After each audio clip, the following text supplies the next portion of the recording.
Story time of when I cheated on my nurse and looked like handsome Squidward for a whole week. I was offered free Botox in exchange for a story post. During that time, I was very low on funds, so I was like, you know what, okay. Did my research on this clinic. I looked at their website, I looked at their before and after pictures, their reviews, their social media, everything was legit. Also, there was a whole bunch of influencers that went there as well. For context, I get Botox on my masseter area because I grind and clench in my sleep. Now, I get to the clinic and the nurse only injects one here and one here. It was kind of weird because my nurse injects multiple around this area. And so I asked her, is that it?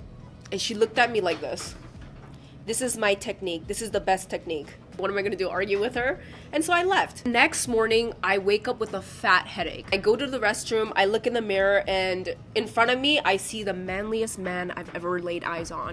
And it wasn't my man, it was me. Mind you, I've been getting Botox for years, and this is the first time this has ever happened, so naturally I'm freaking out. I also had to film that entire week, so I was mortified. Every single time I would film, I would cover my face like this.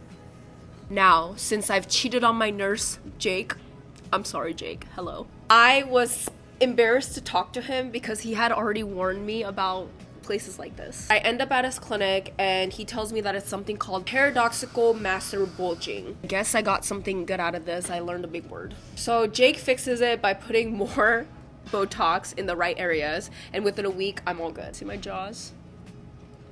Moral of the story, do not accept free treatments, especially if it's on your face. Unless someone you trust is telling you that they got it done and it looks good, then whatever. Just find someone reputable and someone that has been doing it for a long time. I'll never cheat on my nurse again. So I called the clinic the next day after I found out this horrifying situation, and the nurse actually offered to fix it.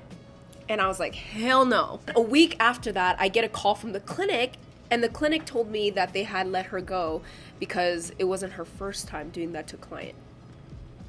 Anyways, I'm just grateful that it wasn't anything more serious than this. So yeah, be careful guys. Bye.